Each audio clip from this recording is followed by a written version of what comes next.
Welcome back to the channel English गुरु।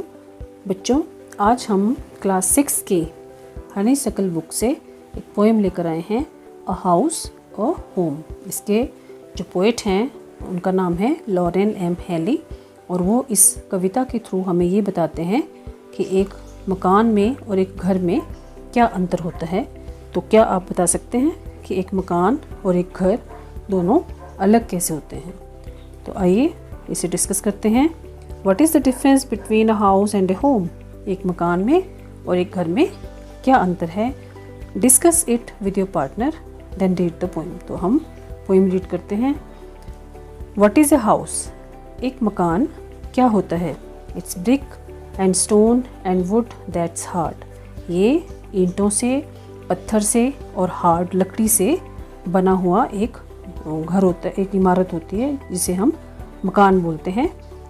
इसमें some window glass and perhaps a yard. Window glass मतलब कांच की खिड़कियाँ जिसमें कांच लगा हो, और आगे एक आंगन होता है। It's eaves and chimneys and tile floors and स्टको and roof and lots of doors.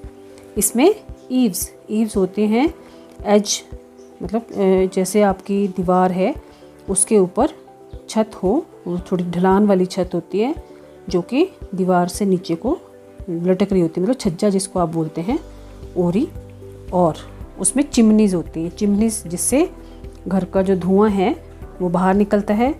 और इसके जो फ्लोर होते हैं, जो फर्श होते हैं, उन पे टाइल्स लगी होती हैं और घर को सजाया होता है, बाहर प्लस्तर किया होता है, और बाहरी प्लस्तर को या बाहरी दीवारों को सजाने के लिए उस पर चूना किया गया होता है जिसे बोलते हैं स्टको।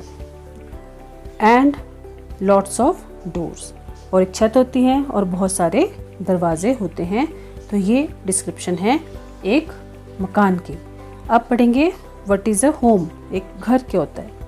It's loving and family and doing for others. घर में प्यार से रहने वाला एक परिवार होता है जो एक दूसरे की हेल्प करता है, मदद करता है।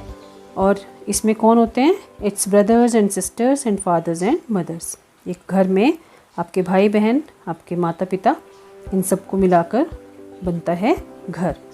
It's unselfish acts and kindly sharing. इसमें सब लोग एक दूसरे के बारे में सोचते हैं, पहले अपने बारे में नहीं। They are not selfish.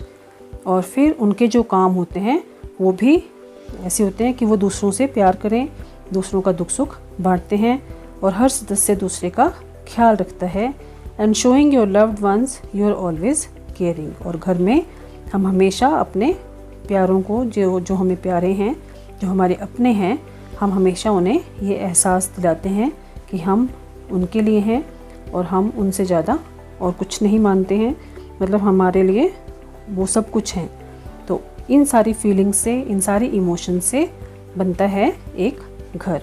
तो ये मेन डिफरेंस कवि मकान और घर में बताते हैं कि मकान जो है वो ईंट, पत्थर और लकड़ी से बनता है, जिसमें चिमनियाँ हैं, आंगन हैं, टाइलों से बने फर्श हैं, इसमें बहुत सारी खिड़कियाँ और दरवाजे हैं।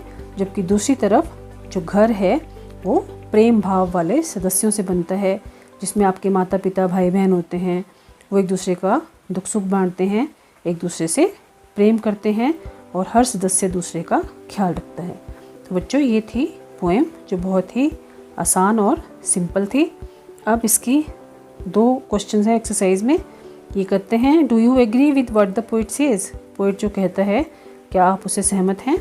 Talk to your partner and complete these sentences. तो आइए इन सेंटेंसेस को कंप्लीट करते हैं।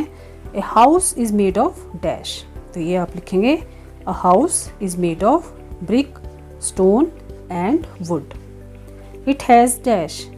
It has eaves, chimneys, tile floors, roof and doors. Third is a home is made by dash. A home is made by loving members of a family. Fourth, it has dash. It has brothers and sisters and fathers and mothers. तो ये आप इसमें लिखेंगे। और दूसरा है, now complete these sentences about your house and home. अपने experience के जो आपने इस पोएम को पढ़कर समझा है उसके अकॉर्डिंग आप लिखेंगे, हाउस और होम के बारे में ये 2 सेंटेंसेस आप कंप्लीट करेंगे। पहला है माई हाउस इज़ डैश, तो आप लिखेंगे my house is made of brick and wood. The best thing about my home is dash, that all the members of the family are loving and caring. तो ये आपकी poem complete हो गई। तो आपको ये पोएम समझ आ गई होगी। इसी उम्मीद के साथ मैं आपसे एक बार फिर रिक्वेस्ट करूँगी कि अगर आपको वीडियोस अच्छी लग रही हैं, क्योंकि इसके अलावा भी मैंने आपके लिए बहुत सी वीडियोस बनाई हैं और चैनल इंग्लिश गुरु में उन्हें अपलोड किया है, तो आप उन्हें भी देखें, लाइक करें, शेयर करें और सब्सक्राइब करें, क्योंकि मुझे उम्मीद है इससे आपको अपनी पढ़ाई करने में बहुत मदद मिलेगी। तो बच्चों अपना ख्याल रखें और चैनल को सब्सक्राइब करना ना भूलें। हैव ए नाइस डे बच्चों, बाय बाय।